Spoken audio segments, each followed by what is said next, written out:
So, hi, good evening po sa lahat ng mga supporters po natin at nanonood. Ito pong muli, si Shane Pe, dito po sa ating programang Gabi, Hiwaga at Kababalaghan. At ako po yung nagbabalik muli sa inyo upang ma-discuss ulit ang iba pang mga topic na very interesting po sa atin ngayong gabi. So, ang topic po natin ngayong gabi ay tungkol sa healing. So, ito po ay pwedeng faith healing, divine healing, or energy healing. So, ano po ba ang mga ito? At ito ba ay special skills or gift sa mga natatanging tao? So, narito po, actually po, dalawa po sana ang aking guest ngayon. Kaya lang si Miss Mabs, na isang empath reader, mahina po talaga ang kanyang signal. So, hindi, kaya ang nahirapan kaming papasukin siya kasi yun nga, mahina ang signal niya. So, for the meantime po, si Sir Nards Fire Ernaes, isa po siyang divine healer, energy healer, exorcist, hilot, therapist, Art of Life, 1-172 Angels, Contacts Teacher, Dugukan Healing Arts, and Martial Arts Instructor. Sir Nards, pwede po ba kayong magpakilala sa ating mga manonood at taga-subaybay ngayong gabi? Ako po si Nards Fire Hernaes, isang healer, exorcist, and teacher din po ako ng esoteric arts, so healing, meditation, wellness exercises, at iba pang mga aral. Okay. So, ang topic po kasi natin ngayon, Sir Nards, is about energy healing. Okay? So, alam ko meron din po yata kayong kaalaman sa divine healing. Tama po ba? At faith healing. Tama Yes, ba, sir? Yes, ma'am. Okay. So, unahin muna po natin yung energy healing. So, pwede ko po bang malaman kung ano po ba ang pagkakaiba ng energy healing, divine healing, at saka faith healing? Bago ko po sagutin yung tanong ni Ma'am Shane, gusto ko po munang batiin yung aking Grandmaster, GMPS 172. He is the founder and originator of Dugukan Arts. At sa lahat ng Dugukan practitioners, local and abroad, sa lahat ng mga viewers, kay Ma'am, most especially kay Ma'am Shane, magandang gabi po, magandang araw po sa lahat, mabuhay po. So, ngayon, sagutin ko na po yung tanong ni Ma'am Shane. Okay, sir. Sige po. Sagutin, i-define ko muna kung ano yung energy healing. Energy healing is an art of transfer of energy to cure a disease and illness, to balance and harmonize the energy of the body. So, ang pagkakaiba po ng energy healing, faith healing, at divine healing, ang faith healing and divine healing is form of energy healing. Kasi pag sinabing energy healing, general po yan. There were many forms of energy healing. Merong psychic healing, remote healing. So lahat ng healing that involves transfer of energy, that is a form of divine healing. So, unahin natin yung faith healing. So, ang faith healing sa form of healing na ginagamit na transmitter of energy yung faith, yung paniniwala ng tao. So the formula is to follows energy. Mm-hmm. So okay. Divine healing is an art of healing using divine energy or connectivity to the divine beings. Mm-hmm. Wait lang, sir. So bawat kumbaga yung energy healing, faith healing, at saka yung divine healing, yung tatlo na yan, sir, ay talaga magkakaiba. Wait lang. Opo, yung energy healing po, yun po ang general term. Pero yung energy healing, marami po siyang form. Kaya yung psychic healing, that is also an energy healing. Divine healing, that is also energy healing. Remote healing, faith healing. So, lahat yan ay forms of energy healing. Basta mayroong sphere of energy that is considered as energy healing. Wait lang, sir. I-end natin. Okay. So, yung tatlo po ba na yan, like yung divine healing, energy healing, tsaka faith healing, kapag po ba ito, kumbaga, pag ba in-apply mo to sa pasyente mo, for example, kailangan mo rin bang piliin ito bago mo i-apply sa kanila o po pwedeng sabay-sabay? Pwede pong sabay po, ma'am. It's more effective pag sabay-sabay po. Mas malakas po yung energy. Okay, okay. So, ano po ba ang mga benepisyo nito? Yung kagaya ng energy healing, faith healing, divine healing. Ano ang benepisyo nito sa katawan natin? Lalo na dun sa mga pasyente nyo, sir. Based on actual experience, yun po, nakakatulong na gumaling ang kanilang mga karamdaman o mapabilis yung paggaling ng karamdaman. Okay. So, lahat ng klase po ba ng karamdaman kaya po nitong gamutin? Even yung sabihin nating cancer, yung mga mahihirap na sakit na dumadapo sa ating katawan. Based on experience po, ma'am, kaya po, ma'am. It's either physical or supernatural po na sakit. Okay. Pero ito ba, kung sakaling kayo, for example, kasi syempre may mga pasyente kayo na, kumbaga, gumagaling dun sa ginagawa nyong divine healing, faith healing, tsaka energy healing. If ever kayo naman po magkasakit, for example lang, pero knock on wood, kaya nyo po bang gamutin din ang sarili nyo sa pamamagitan ng yung tatlo, faith, divine, and energy healing? At bakit? Kaya po, ma'am. Kaya po dahil unang-una kong pinapraktisan yung sarili ko po mismo bago ko po in-apply sa iba. So nalaman ko yung effective yun dahil ako mismo na-experience ko po yung bisa niya sa aking sarili po mismo. Okay, okay. So ibig sabihin, lahat ng, kumbaga, lahat ng i-apply nyo, yung tatlo na yon sa sarili nyo, kumbaga, talagang very effective. Katulad na rin dun sa mga ibang nagiging pasyente nyo. Opo, ma'am. Yan po ang experience ko po. Okay. So, dun nga po pala sa mga audience po natin nanonood, pwede po kayo magtanong. Pwede po kayong mag-type dun sa comment section po natin ng FB Live. So, kung sino po yung may mga gusto pong magtanong kay Sir Nards, pwede po tayo magtanong sa kanya.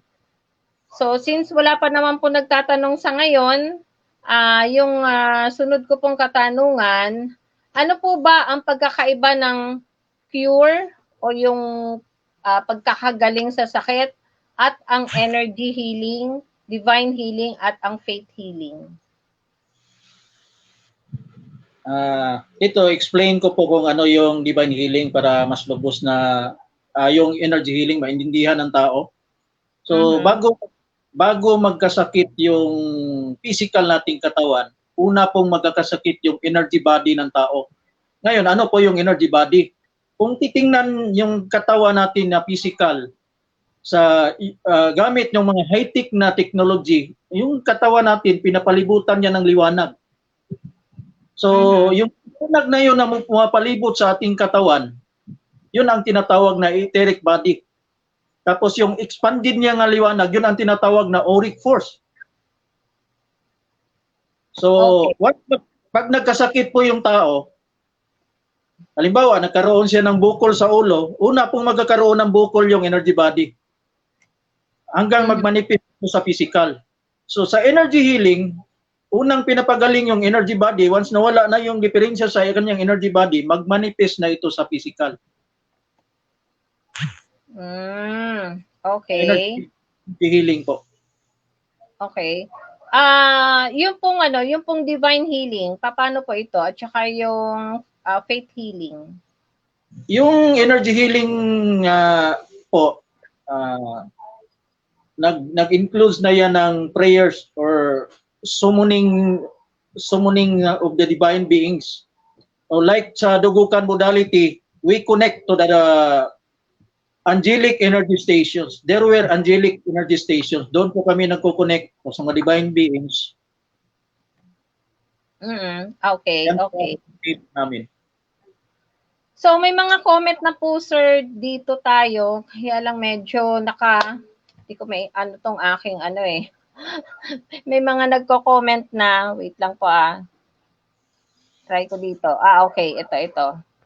Kasi hindi ako, pasensya na po kayo mga sir, ma'am. Kasi nagkaroon kasi kami ng konting problem. So, hindi ako masyadong sanay dito sa cellphone ko. So, dalawa yung ginagamit ko ngayon. Meron akong desktop at saka itong sa cellphone ko. Pero, I'm trying my best po na lahat po ng inyong mga comment mabasa po namin. So, ito sir, magbabasa muna po ako ng comment sa ngayon. Kay Mean Saklet, hello po. Kay Rona Pai, bakit di po kayo nagre-reply sa mga video nyo sa YouTube? Sir, napapanood yata po kayo ni Rona Pai? Wala po akong video sa YouTube, ma'am. Liban sa martial arts. Martial arts lang po yung video ko sa YouTube po. Sa healing, wala pa po. Ma'am Roan Pai, sa martial arts lang daw po ang video ni Sir Nards. So, wala pa raw po sa healing. Kaya dito po, pwede po kayo magtanong para pwede po rin niyang masagot sa inyo.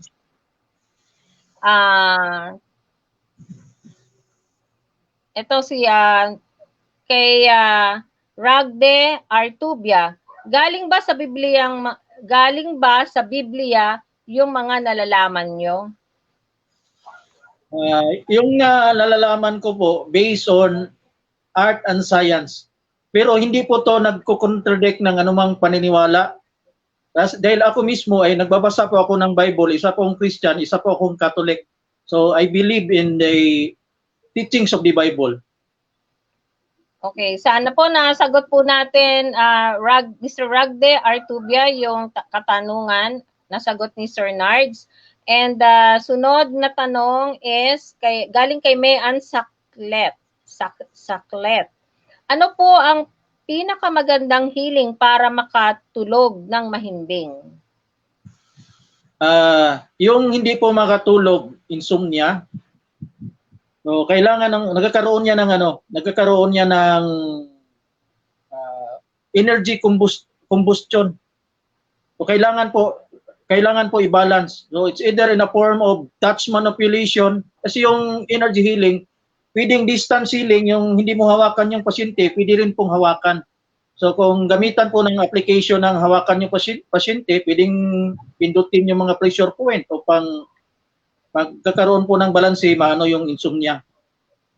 Mapagaling po yung insomnia. So pwedeng hawakan o hindi hawakan. So bale, sino sir ang hahawak nun? Kayo? Yung mga marunong po, ma'am. Kailangan po. So ituturo nyo dun sa pasyente kung paano? Tama Opo, po ba? Pwede po kaming magturo, ma'am, kung mayroong gusto pong matuto. Okay. So, Miss Mean Saklet, sana po nasagot ni Sir Nards yung inyong katanungan about kung ano yung pinakamagandang healing para makatulog ng mahimbing. And then another question kay Mr. Ragde Artubia ulit. Di ba si Jesus Christ lang ang nakakagawa niyan? Sa Bible, ma'am, marami pong nagagawa. Hindi lang po si Lord Jesus Christ. Kasama na po kayong kanyang mga apostolis. Mhm. Dahil And then, nagturo.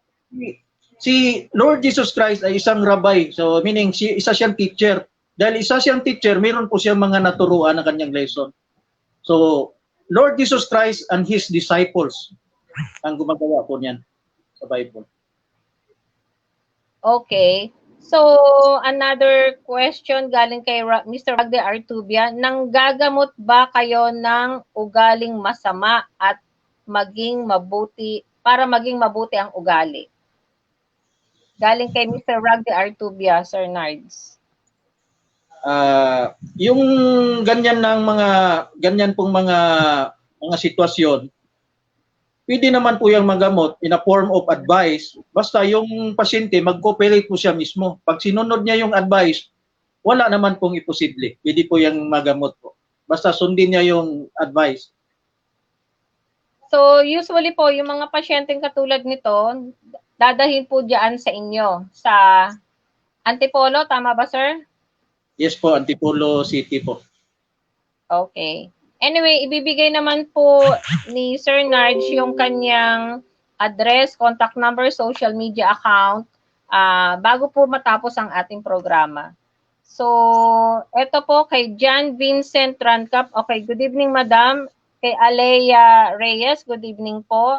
Kay Miss Mean Saklet, ano po ba ang pwedeng gawin pag hirap matulog? I think nasagot na po yata ito kanina. Tama po ba, Sir Nards?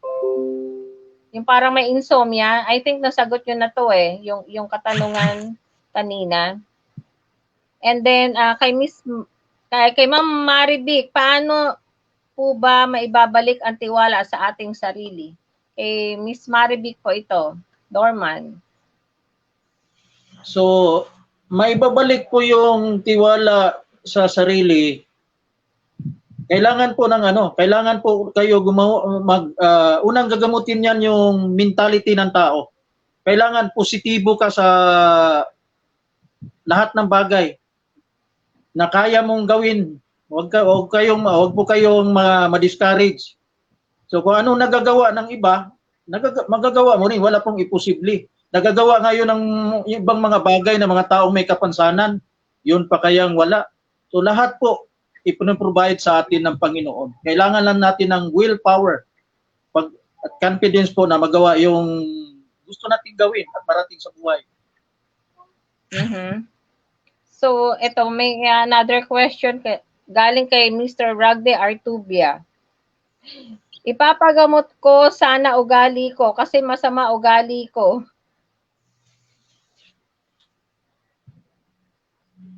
Ano yung I think nasagot niyo na rin po ito yung 'di ba yung sa ugali kung let's say kung masama ang ugali, pwede niyo baguhin ang pag-uugali ng tao na 'yon. Tama po ba? Ang ma'am, siya po mismo ma'am, kung gusto niya baguhin yung sarili niya, sa kanya ang problema siya talaga yung kailangan lakasan niyang will na kung gusto niyang baguhin yung sarili niya, kailangan gawin niya ito. Pwede ako magbigay ng tip kung paano, pero siya po yung mag-execute nun pang siya po yung gumaling. Okay. So, ayan. I think, siguro po, nasagot na ni Sir Nards, Mr. Ragde Artubia, yung inyong katanungan. So, ako naman po ang magtatanong, sir, sa inyo. Ano-anong mga sakit ang napapagaling ng energy healing, divine healing, at faith healing? So, ma'am, lahat po ng klaseng mga sakit. So bago ko i-classify ko naman ko po yung iba't ibang klaseng sakit. So, ang sakit nahati po sa tatlo. Unang sakit, physical, kasi yung katawan natin normal lang na meron talaga tayong kahinaan. Nang una, dahil sa ating mga pagkain, kinakain natin, pollution, lifestyle, so yung stress, radiation, so maraming dahilan upang magkakasakit yung physical. Pangalawang klaseng sakit, supernatural. Yung supernatural, ito yung mga sakit na, halimbawa, yung gawa ng tao gaya ng kulam o negative psychic attacks, tigalpo. So, kasama na dito yung na elemento, yung mga naingkanto, na duwende. So, that is considered supernatural. Meron pa akong isang na-mention na supernatural, yung nakaluluwa. Supernatural yan. So, yan ang pangalawang klase. Yung pangatlong klase, yung karmic na sakit. Okay. So, yung karmic na sakit, mapapagaling yon sa pamamagitan po ng paghingi ng pagtawad sa Panginoon, pagsuko ng sarili sa Panginoon. So, ang Panginoon lang ang nakapagpagaling ng mga karmic healing. So that is what we call karmic healing. Opo, ma'am. Opo, ma'am. Yung mga karmic disease, o spiritual sickness, ang tanging Panginoon lang po ang pwede kami magbigay ng tip kung paano magdasal, kung anong dapat gawin. Pero yung kalooban po ng Panginoon po nakapagpagaling ng mga sakit na karmic. So, kung balikan ko po yung tanong ni ma'am, faith healing, energy healing at divine healing, ang sa faith healing kasi kailangan po ang cultivation ng healer ng kanyang faith kung paano niya i-manifest yung energy. So, doon lang siya nakabase sa kanyang paggagamot sa faith lang. So, kailangan niya mahirap lang yan, ma'am. Hindi sa paninira sa mga maraming, ako mismo faith healer ako Kaya lang minsan may panahon na ikaw healer ka, meron kang mga distraction. So kung na maaring makaano sa yung faith, kung doon ka lang nakabase, hindi lahat ng panahon na meron tayong focus. Yung faith healing, kailangan po niya ng focus upang makapagpagaling. Okay. So yung divine healing, ang divine healing, isa sa nakita ko na very, very effective na form of healing dahil sa lahat ng forms of energy healing, hindi po lahat napapagaling niya without divine healing. Hindi kasama yung divine healing. Lalo na sa mga sakit na supernatural, hindi po siya basta mapapagaling sa ordinaryo lang na energy healing dahil lalo na kung malakas yung kalaban, lalo na engkanto, na demonyo. Kung ordinaryo ka lang na energy healer, maaring hindi sapat yung energy na yun upang mapagaling yung pasyente. So yun, kailangan mong back up mula sa divine beings upang mapagaling, matulungan yung pasyente. So kailangan talaga combine yung tatlo, faith healing, divine, and energy healing. Kailangan po, ma'am. Okay.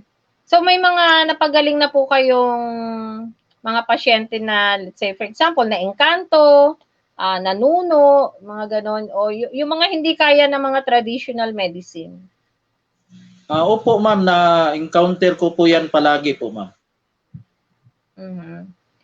Pero hindi naman, kasi usually yung mga ganyan, di ba, pag napaalis mo yung, sabihin natin yung parang sinasaniban, for example, ng mga elemento, ang pagkakaalam ko dito is, pag umalis siya sa katawan ng isang tao, tatransfer siya from one body to another. So, possible ba yun na, at bakit nagkakaganon? Ma'am, very possible po. Halimbawa, sa paligid, mayroon doong mga nakapaligid na mga tao na bukas. Wala silang depensa, wala silang shielding, wala silang bakod sa kanilang katawan, pwede pong mapasukan, ma'am. Kung gustong pasukan ng mga entities na gustong pumasok po sa tao. Paano ano ba yung sinasabi niyong shield? Para kaalaman din ng mga nanonood natin, ano yung sinasabi niyong shield para hindi maging safe siya at hindi siya mapasukan ng kahit na anumang masamang espiritu o elemento? Ang shielding po, ibig sabihin po niya ay depensa o pangontra, meron kang pangontra upang hindi ka mapasukan ng anumang klaseng negative energy o anumang klaseng negative entity sa katawan. So anong klase yun? Is it dasal, orasyon, bagay?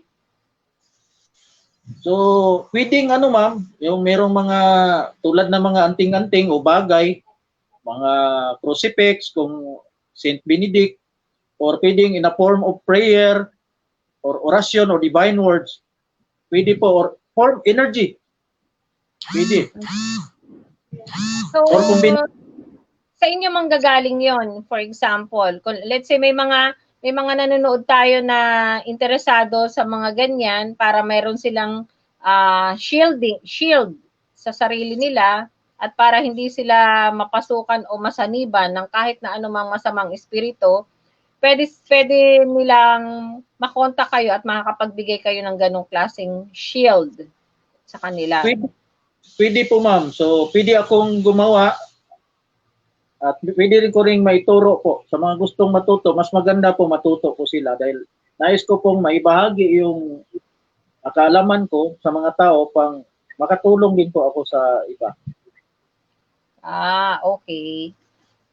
Okay. So, sir, merong isa pang nagtanong dito kay Mr. Ragde Artubia.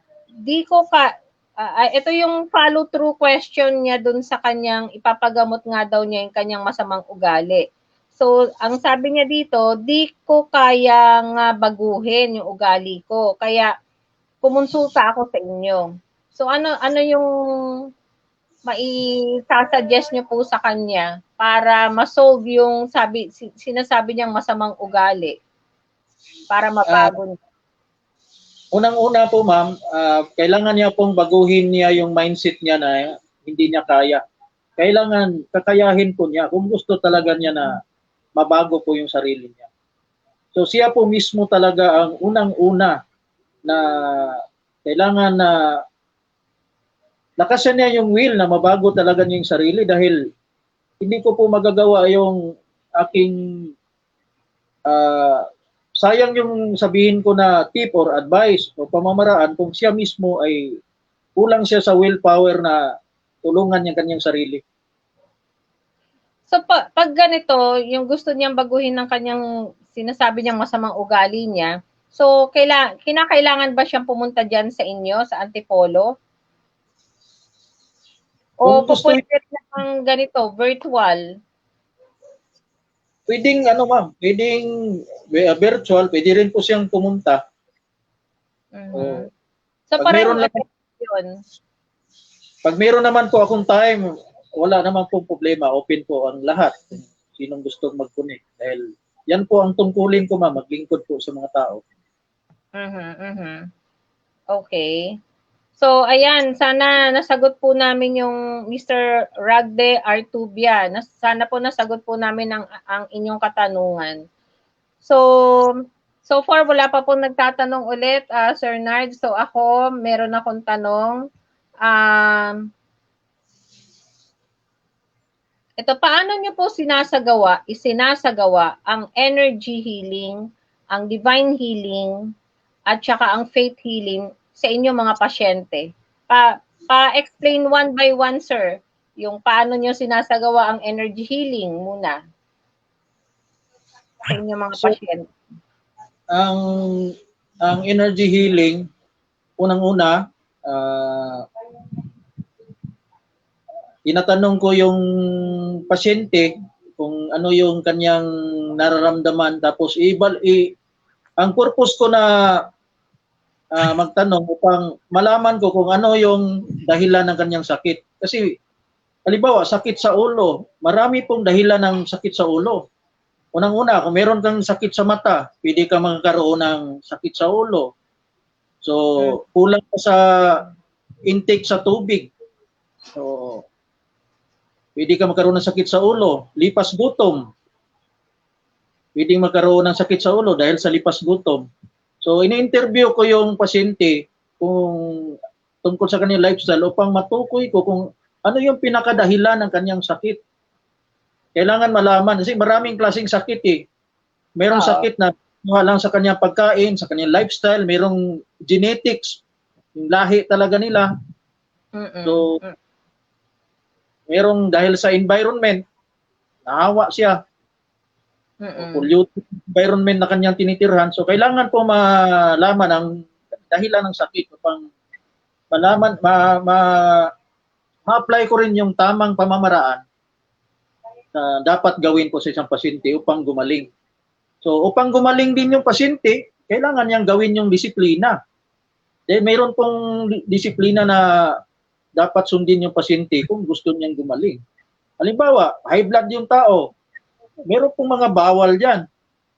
Oo, bawal ka kumain ng, gaya ng doktor, meron pong mga bawal. Dahil ano pong gawing panggagamot kung hindi po masunod ng pasyente ang disiplina, mahirap yung pong pagaling. Mahirap pong pagalingin. So, kailangan operation din po ng pasyente. Okay. Eh, what about naman, sir, yung paano nyo naman sinasagawa ang divine healing sa inyong mga pasyente? Ang divine healing po, nagagamit ko sa physical, unang-una sa physical, nagagamit ko ito sa mga sakit na mahirap na siya pagalingin sa gamit yung mga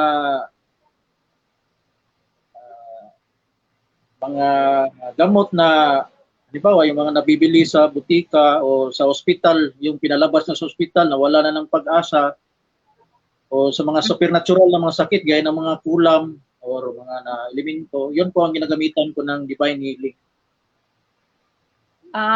Okay. So, pag ganon, ilang session kailangan bumalik sa inyo ang pasyente para tuluyan na siyang gumaling? Depende po, ma'am, kung gaano kalala yung sakit at anong klaseng sakit. O, halimbawa, yung, kung ang sakit niya tungkol sa mga vital organs, it takes time talaga. Depende kung gaano kalala yung damage po ng sakit. Saka yung edad, factor din. Pag medyo matanda na yung tao, it takes process po kasi iba na yung pagtanggap ng katawan sa energy. Kahit po sa hospital. Oo, okay. Sa healing process po.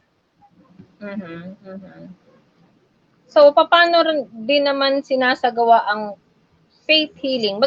I think magkakaiba nga yun, yung faith healing, energy healing, at saka yung divine healing. Sa faith healing naman, paano nyo sinasagawa ang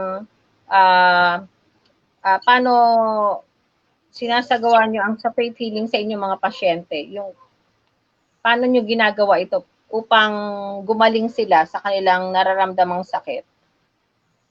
So, ang simple lang, ma'am, pinapalo ko lang yung formula ng energy transfer. The formula of energy transfer, faith healing, is thought follows energy. So, ginagamit ko yung kapangyarihan ng aking paniniwala at pag-iisip upang mapagaling yung pasyente. So, energy transfer.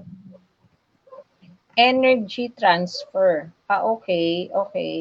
Pero kung kagaya niyan, energy transfer, so ibig sabihin, yung lakas nyo, itatransfer nyo sa kanya, dun sa pasyente.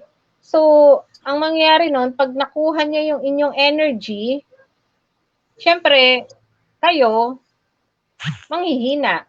So, meron bang posibilidad na ganon? Kung simple lang pong meron kasing maraming klaseng energy. So, bago ko paliwanag, yung una, yung energy sa ating katawan, yun ang tinatawag na bioenergy. So, ang energy sa kalikasan, o sa paligid, sa cosmos, yun ang tinatawag na cosmic energy.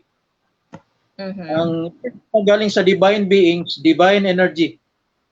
So, kagaya ko po, kaya hindi ako naubusan ng energy kasi hindi lang po ako, during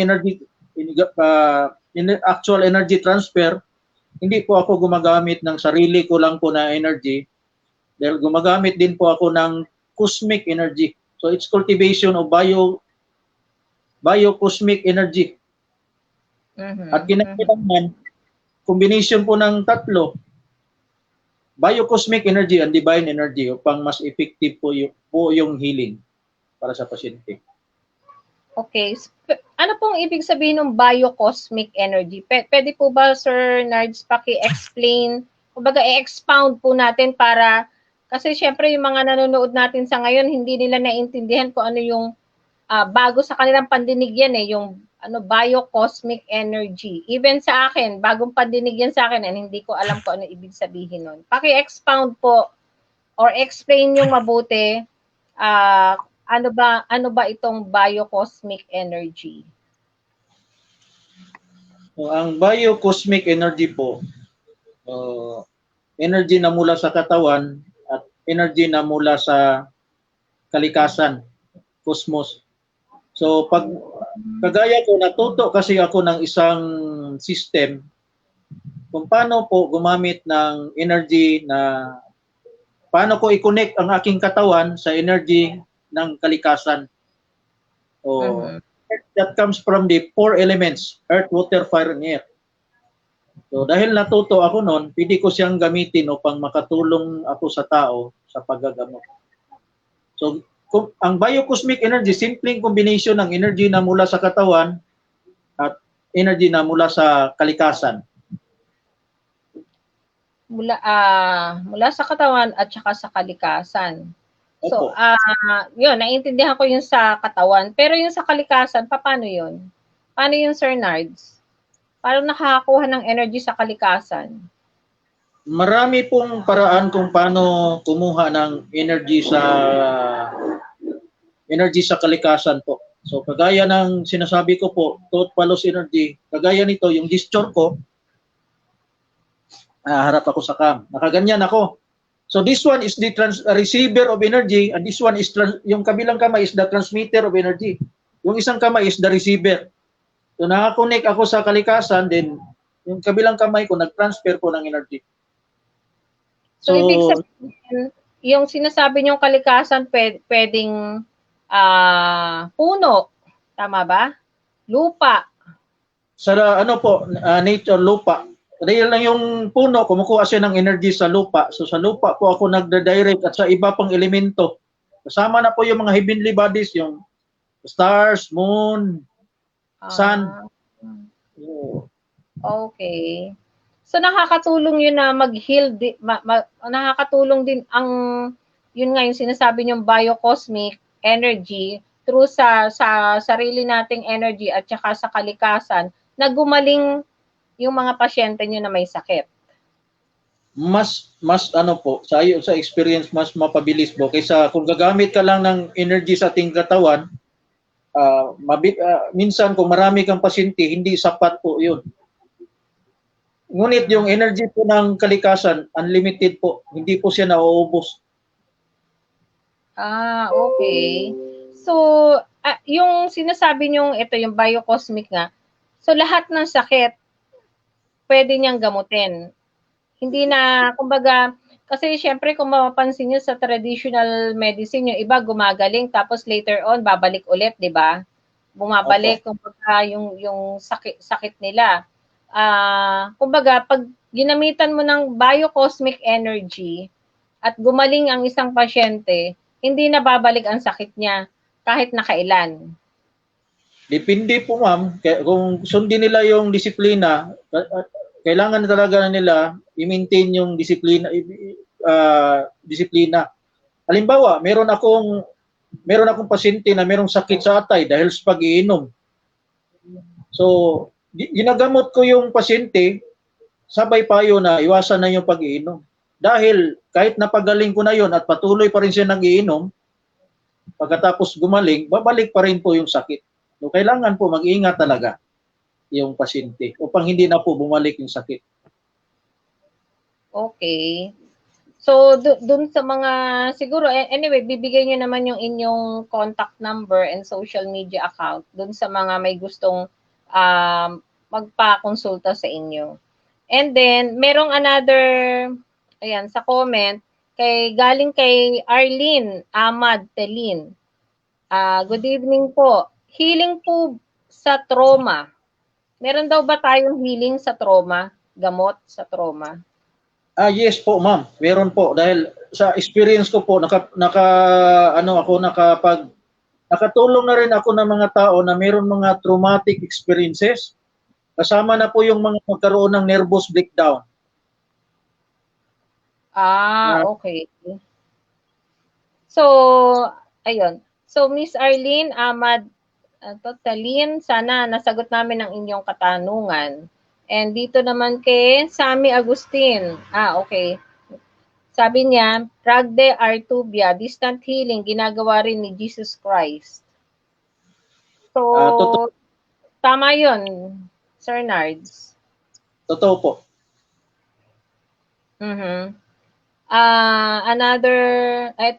Another ulit comment kay Mr. Sammy Agustin. Parang pranic healing yung ginagawa niya or what's this? Reiki? Pranic healing or Reiki? Reiki? Ano masasabi niyo dito, Sir Nards? Opo, familiar po ako sa pranic healing at saka sa Reiki healing. Ang kaibahan, Reiki healing. Pranic at saka Reiki healing. Ang Reiki healing, ma'am, that is Japanese system. Ang ginagawa ko po ay Filipino system. Ang kaibahan po ng dalawa, ang itong Filipino system ay mas malawak po kaysa Reiki healing dahil ang una, batay po sa experience ko, ang Reiki healing, unang-una, wala silang shielding, ma'am, wala silang depensa. Unang-una, kung maka-encounter ka ng mga sakit na mayroong cause na supernatural, na engkanto, halimbawa, pwede kang ang healer, pwedeng matamaan ng backfire ng energy. So, risky po yung system na yan sa mga cases na mayroong supernatural na sakay. Pangalawa, ang Reiki healing, hindi sila nakaka-perform ng energy surgery. Itong system na ito, we do psychic surgery. At marami na po kaming experience tungkol po sa system na ito using psychic surgery. Ano yung, Sir Nard? Psychic surgery? Ibig sabihin, operahan? Opo, ma'am. Pero wala kang makitang sugat. Okay. So, anong mga sakit ang ginagawa niyong ganyan? Like, siguro, kung may tumor, di ba? So, kailangan mong tanggalin. Nagagawa yung ganyan. Opo, ma'am. Yung karamihan po, yung mga chronic diseases, ma'am. Yung sa experience ko, lalo na yung walang mga pambayad sa hospital dahil mahal. Nasa mga probinsya na malayo po sa hospital dahil matagal na po akong missionary. Okay. Ayan po ang nagamitan ko ng psychic surgery nung nung walang mga pambayad. Tulad ng operasyon sa kidney. Kailangan mo ng daang libo yan. Bago mo Kayang gamutin yon through ano ba to? Through dun sa sinasabi niyang pranic or Reiki healing? Psychic surgery po. Psychic surgery. Okay. So yung may na-perform na kayong ganong klaseng sa pasyente niyo, yung sinasabi niyong psychic surgery at gumaling ba ito? At anong sakit ito? Ano ang naging sakit niya? Ang na-experience ko po, ma'am, sa ganyan, unang-una, nagamit ko mismo yan sa kapatid ko po mismo, yung nagkakaroon ng kidney failure. Okay. Oo. Check doon doon sa hospital, kailangan ng kailangan ng palitan ng kidney. So dahil wala naman po kaming pera na panggastos, ginamit ko yung system na ito at sa awa ng Panginoon, ma'am, gumaling ko yung kapatid ko. Yung kapatid nyo. So hanggang Opo. ngayon, magaling na siya. Magaling na yung kidney niya. Wala na siyang Opo. ibang nararamdaman. Opo, ma'am. In fact, after 2 years ng ano na yun, ma'am, nag-champion pa siya sa martial arts. Nagsali siya ng tournament at nag-champion. Tapos, So lalaki to yung nagkaroon ng kidney failure. opo. Tapos, merong acute ulcer, merong sakit sa baga, sakit sa puso, merong nagkakaroon ng blood clot sa ulo. Meron, ano ma'am, meron pa akong ginawan dyan na nabali yung spine. Okay. So ano nyo, nagamot nyo yung, kasi pinakamahirap yun, yung mabalian ka ng buto sa likod, di ba? Magiging Opo. gulay ka na nun, hindi ka na makakatayo. Opo, ma'am. So nagawa nyo ng paraan nyo na nagamot ninyo. Sa awa po ng Panginoon, ma'am, kasi yung psychic surgery, ma'am, na ano yan, sa classify po yan sa divine healing po yan. So hindi na po ako gumagamit ng biocosmic energy niyan, kundi nagkasama na po yung ano ko po, dasal ko po sa Panginoon. So hindi ko po sariling energy yung ginagamit ko. So yung galing po sa Panginoon ang ginagamit ko po diyan. Okay. So ibig sabihin yung kumbaga yung mga sakit na 'yan ano 'yan, parang distant healing 'yan ano or kailangan nilang pumunta diyan sa iyo sa Antipolo? Pwedeng ano ma'am, pwede rin po ako yung pupunta sa basta malapit-lapit lang sa akin o minsan nga kung mayroong mag-request na nakakarating din po ako ng iba't ibang probinsya. Luzon, Visayas, Mindanao po, napuntahan ko na po. Kung mayroong mag-request sa akin, pwede rin pong pumunta rito sa bahay ko pag andito ako. At nakarating din po ako sa ibang bansa, ma'am. Okay. Sa pamamagitan nun, yung psychic healing ba yon? Psychic healing, psychic surgery? Yung sa ibang bansa, ano, more on, ano ma'am, exorcism. Exorcism. Okay, okay. Tapos meron ding mga ganyan, pero karamihan na encounter ko doon, mga nag-involve po ng mga supernatural, yung mga na-curse, yung mga na-possess. Bakit nga pala sila napoposes? Anong dahilan? Bakit kumbaga, napoposes sila ng mga masasamang espiritu or mga demons? Anong, base sa iyong experience, Sir Nards, ano nagiging dahilan? Bakit sila nagkakaganon?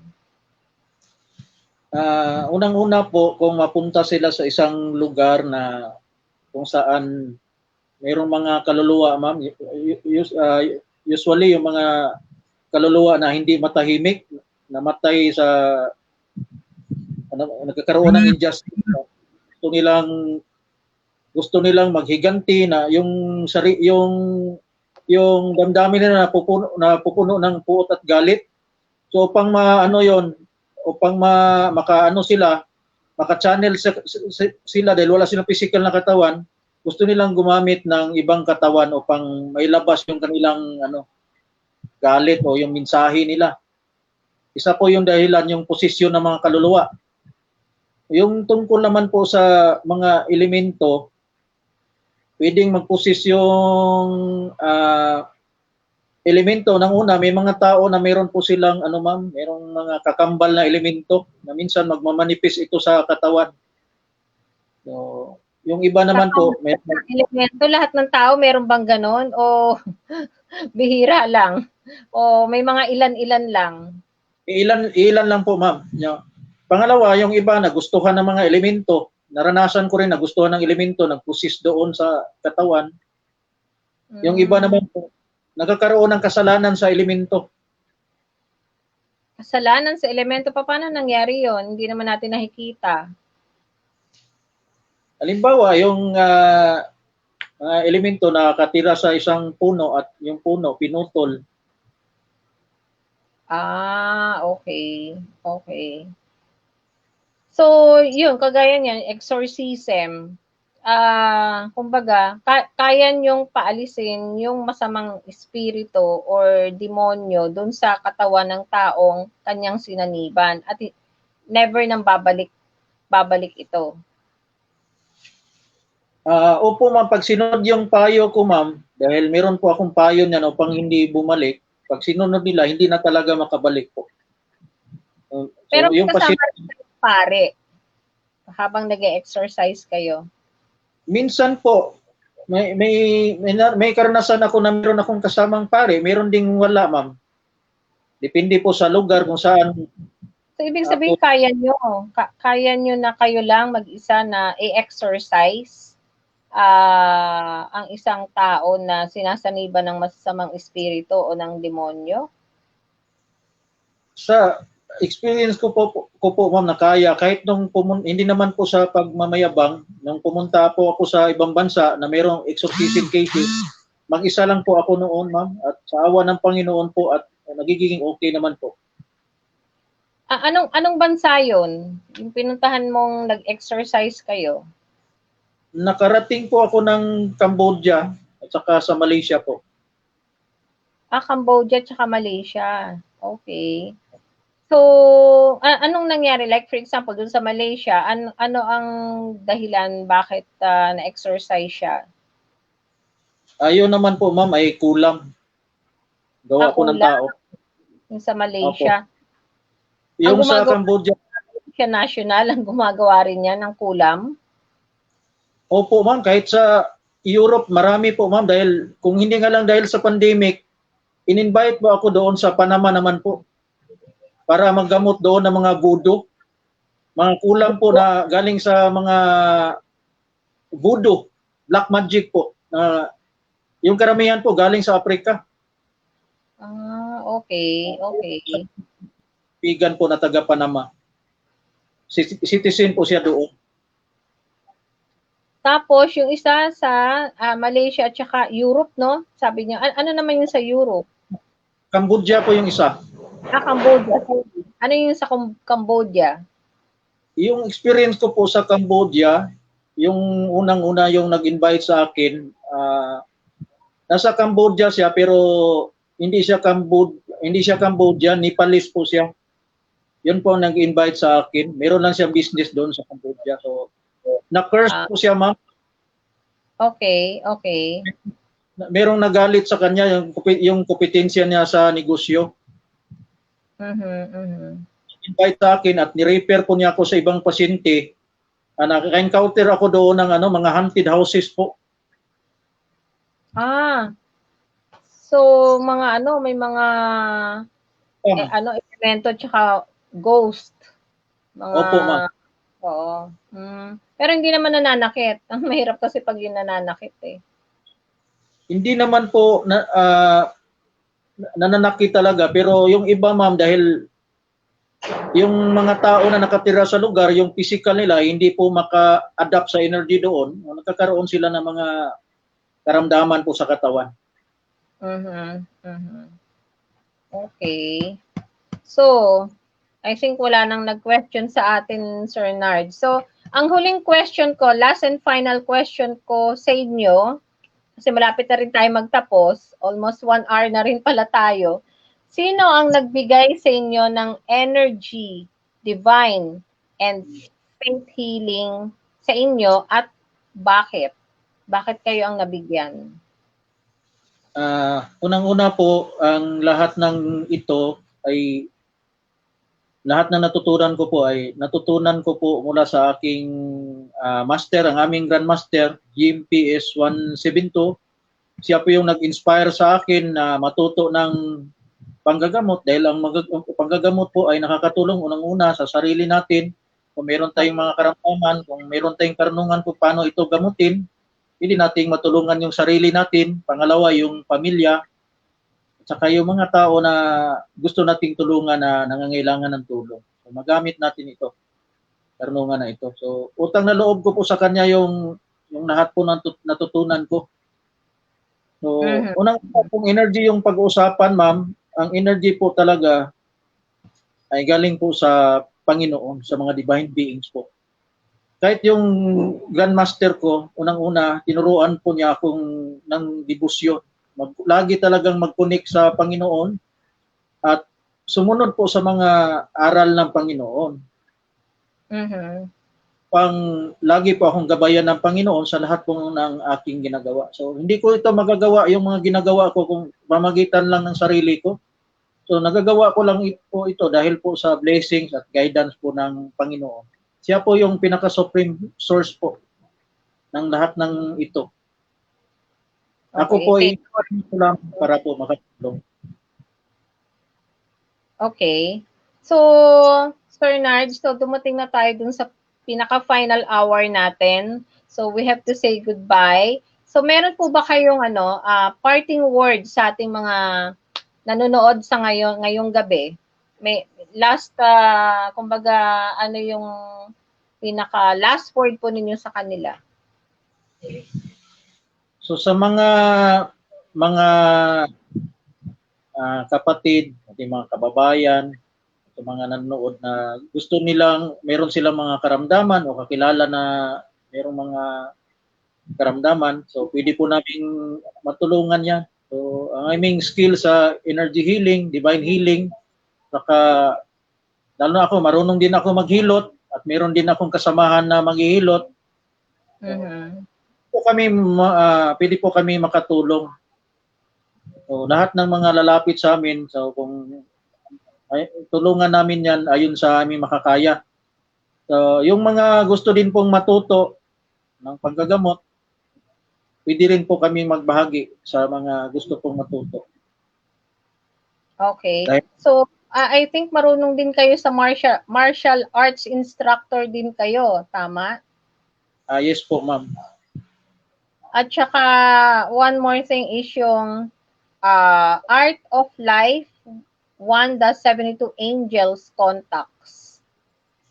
So, siguro, ano ba ibig sabihin nito? Pero siguro, i-expound natin to sa susunod na episode po natin. Pero, para lang mabigyan ng idea yung mga manonood natin, ano po ba itong Art of Life 1-72 Angels Contacts? Yes po, ma'am. So, ang Art of Life 1-72 is set of movements and gestures na meron siyang connectivity sa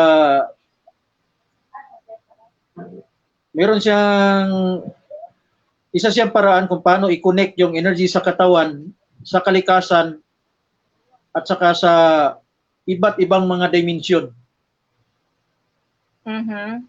Dahil doon, nakakonect yung energy sa iba't ibang mga advanced dimension kasi formula yan, mami. Okay. So parang healing din pala ito. Healing din. Oo. Another form of healing. Ang benefits din niya po, ma'am, physical and spiritual. So, nade-develop mo yung physical mo na energy at saka yung divine energy nag-activate sa loob ng katawan. So, once ginagawa itong exercise na ito, nag-activate yung mga chakras, yung mga energy centers, mag-activate ka, tapos magbubuka yung channels ng energy sa katawan. Yung channels of energy, yung ang daanan po ng energy sa katawan. So, once magbuka ito, mas marami pong energy na makakapasok sa katawan. Okay. So anyway, pwede po nating i-discuss to on a separate episode, Sir Nards. So, eksaktong 1 hour na po tayo. So, magpapaalam na po, sir, tayo. So, maraming salamat, Sir Nards Fire Ernaez, sa topic po na i-share nyo sa amin, entitled Faith, Healing, Energy Healing, and Divine Healing.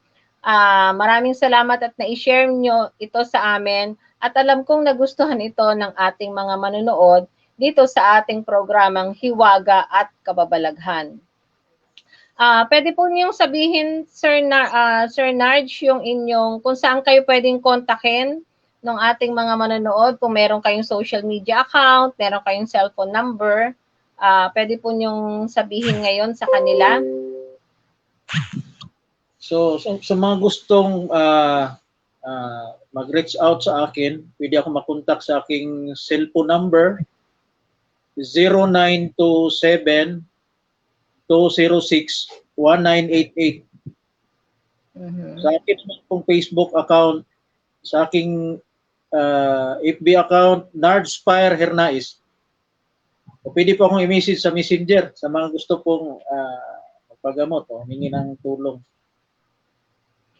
Okay, so napakinggan po ninyo na sana meron po kayong ballpen at saka papel para naisulat po ninyo yung saan ninyo pwedeng kontakin si Sir Nards. And I'm sure hindi naman po siguro ito yung first and last na guesting po ninyo sa aming programa, Sir Nards. Tama po ba? Yes po, ma'am. Gusto rin pong ibahagi yung aking mga natutunan, yung blessing na galing sa Panginoon sa mga tao po. At bago pong lahat, ma'am, gusto ko rin pong i-promote yung ma'am, yung FB live program. Go ahead, sir. Yung Grandmaster ko po, merong FB live healing.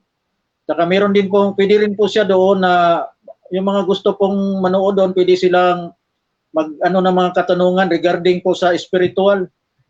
So, halimbawa, pag-interpret ng mga panaginip, okay. magkakaroon ng shielding, depensa, astral travel, divine healing. So, doon pinapaliwanag. Sara. Ang gagandang topic yan, Sara. Yes po, ma'am. So, ang FB, meron kaming sa YouTube. Meron din kami sa YouTube. Dugukan Holistic Arts. So, mas makita nila doon yung Dugukan Holistic Arts po, ma'am. Andun po yung mga videos po ng aking Grandmaster. Maraming matutunan po yung mga tao doon na makikinig doon po sa kanyang mga explanation. At sa FB Live, pwede rin sa FB niya, yung programa niya sa FB, pwede rin po makita doon sa page ko. I-share ko na lang po sa page ko po sa FB. Okay. Okay. So, sana sir, hindi lang ito yung first yung pag-guest sa aming episode at alam ko marami pa tayong mga topic na pwede nating i-discuss dito at magiging interesado ang ating mga manonood, sir. I hope sana, sir, meron pa tayong second, third, fourth guestings po dito sa ating programa of different topics po. Especially yung astral projection, gusto ko yan. Then, also, doon po sa mga manonood, pwede po ninyong i-follow rin po kami sa aming social media account, The Philippine Event News TV, o di kaya po doon sa FB page po namin, Multo, Kababalaghan at Elemento, at sa YouTube channel po namin na The Philippines Event News. So, nakalagay din po ito at actually, dapat pa ipipin po ito dun sa comment section sana ng FB ni The Philippine One. Kaya lang nagkaroon nga po ng konting problema po kanina. So, siguro po sa susunod na episode, ipipin na po namin para pwede po ninyong i-click at mapupunta po kayo dun sa social media account at saka sa YouTube channel po namin. And ako po ay nagpapasalamat sa The Philippine One kay Sir Robert and Miss Maribik Dorman. At muli ninyo kaming napahintulutan na makapag-air dito sa inyong FB account via FB Live. At sa ating mga taga-subaybay, ako po ay nagpapasalamat din po sa inyo sa mainit po ninyong pagtangkilik sa amin. Kung sakaling meron po kayong mga topic na gusto po ninyong pag-usapan natin, i-message nyo lang po ang FB account po ng The Philippine One or dito rin po sa comment section po namin upang pwede po natin itong talakayin sa susunod po nating episode. So maraming salamat po sa lahat ng mga nanonood at sumuporta muli dito sa aming programa Hiwaga at Kababalaghan na ini-air po ito ng The Philippine One tuwing Miyerkules alas 2 hanggang alas 3 po ng hapon at tuwing Sabado simula alas 7 ng gabi hanggang alas 8 po ng gabi. So, So, sa susunod po ulit na episode po namin, next Wednesday naman po yon from 2 to 3 p.m. Tayo po ay sabay-sabay sanang manood muli ng Hiwaga at Kababalaghan. And Sir Nards, maraming salamat po muli at I hope sana po makapag-guest po kayong muli sa amin. Maraming salamat din po, ma'am. God bless po. Okay po, sir. God bless. Thank you so much po sa lahat ng mga nanonood at sa lahat po na nag-comment. Maraming salamat po. Ma'am Marivic and Sir Robert, maraming salamat. Good night. Good night.